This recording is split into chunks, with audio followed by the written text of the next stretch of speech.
오늘 독서 내용은 다니엘이 4마리 짐승의 환시를 보다입니다. 다니엘이 본 4마리 짐승은 4개의 나라를 상징한다고 학자들은 풀이합니다. 바빌론 제국, 4마리 짐승입니다. 바빌론 제국, 그리고 바빌론이 무너지고 일어난 메디아 제국, 메디아를 무찌르고 페르시아 제국이 등장하고, 페르시아를 무찌른 그리스 알렉산더 대왕, 그리고 그가 죽음으로 나라는 분열이 됩니다. 이 과정을 사자, 곰, 표범, 튼튼한 짐승, 열뿔 등의 짐승으로 설명을 한 것입니다. 무엇을 말하는 걸까요? 아무리 강성한 대제국도 영원하지는 못하다는 것입니다. 아무리 뛰어난 영웅도 결국 죽고 맙니다. 그러나 드디어 진짜 주인공이 등장합니다. 사람의 아들 같은 이가 하늘의 구름을 타고 나타나 연로하신 분께 가자 그분 앞으로 인도되었다. 그에게 통치권과 영광과 나라가 주어져 모든 민족들과 나라들, 언어가 다른 모든 사람들이 그를 섬기게 되었다. 그의 통치는 영원한 통치로서 사라지지 않고 그의 나라는 멸망하지 않는다. 드디어 사라지지 않고 멸망하지 않는 나라가 등장합니다. 성부 오른편에 앉으신 예수님의 나라. 그 나라는 홀로 거룩하시고 홀로 주님이시며 홀로 높으신 예수 그리스도님, 그분의 나라입니다. 이것이 우리의 희망이고 믿음입니다. 세상 모든 나라는 흥망성쇠에서 벗어나지 못합니다. 우리나라만 보더라도 삼국시대가 끝나고 고려시대가 끝나고 조선시대로 바뀌어 갑니다. 왜 계속 가지 못할까요? 현세에서는 영원한 것이 없기 때문입니다. 그러나 예수님의 나라는 멸망하지 않을 것입니다. 우리가 고대하는 것은, 우리가 희망하는 것은 영원한 나라입니다. 하느님 나라. 이것은 박해 때 너희는 왜 임금님과 나라에서 그 많은 천주학을 믿느냐? 이 물음에 대한 대답이기도 합니다. 왜 임금님과 나라가 그 많은 천주학을 믿을까요?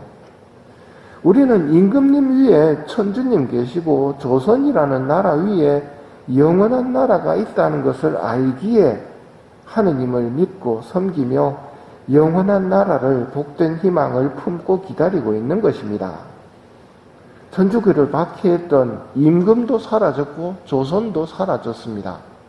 그러나 하느님 나라만큼은 영원한 것입니다. 다니엘서가 이렇게 하느님을 묘사합니다. 불길이 강물처럼 뿜어져 나옵니다. 그분 앞에서 터져 나왔다. 그분을 시중드는 이가 100만이요 그분을 모시고 선 이가 10,000,000이었다. 우리 하느님을 시중드는 이가 100만이고 그분을 모시고 선 이가 10,000,000입니다. 하느님이 겁을 줘서 두려운 게 아니라 이런 광경을 실제로 보면 내가 아무것도 아니라는 것을 느끼면서 두려움에 빠지게 됩니다. 그런 두려움이 정상적인 두려움입니다. 비로소 하느님을 제대로 보았다는 뜻이기 때문입니다. 법정이 열리고 책들이 펴졌다. 법정이 열리고 책들이 펴졌다. 마지막 순간입니다.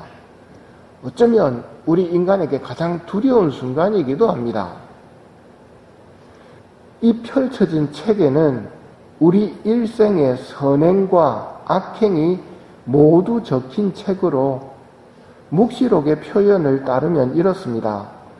죽은 이들이 높은 사람, 낮은 사람 할 것 없이 모두 어좌 앞에 서 있는 것을 보았습니다. 책들이 펼쳐졌습니다. 또 다른 책 하나가 펼쳐졌는데 그것은 생명의 책이었습니다. 죽은 이들은 책에 기록된 대로 자기들의 행실에 따라 심판을 받았습니다. 그들은 저마다 자기 행실에 따라 심판을 받았습니다. 그리고 죽음과 저승이 불못에 던져졌습니다. 이 불못이 두 번째 죽음입니다. 생명의 책에 기록되어 있지 않는 사람은 누구나 불못에 던져졌습니다. 다니엘서는 내가 보고 있는데 마침내 그 짐승이 살해되고 몸은 부서져 타는 불에 던져졌다로 표현됩니다. 언제 이런 일이 일어날까요? 그때를 알 수는 없습니다만 나무에 새순이 돋으면 봄이 온 것을 알게 되고 나무에 잎들이 떨어지면 겨울이 오고 있음을 알게 되는 것처럼 너희도 이러한 일들이 일어나는 것을 보거든 하느님의 나라가 가까이 온 줄 알아라 하고 말씀하십니다. 이러한 일들이 일어나는 것을 보거든 하느님 나라가 가까이 온 줄 알아라. 이러한 일이 뭡니까? 바로 앞에서 설명하셨던 일들입니다. 성전 파괴, 예루살렘의 멸망, 전쟁의 소문, 반란의 소문, 지진과 기근, 전염병과 박해 등의 일들이 일어나거든 하느님의 나라가 가까이 온 줄 알라는 말씀입니다. 나무는 겨울이 옴을 알고 아름답던 잎들을 떨굽니다. 그걸 다 가지고 겨울을 지내려 하다가는 죽는다는 것을 알기 때문입니다. 우리도 정말 필요한 것이 무엇인지를 알고 하느님 나라를 준비할 줄 아는 지혜를 청하도록 합시다.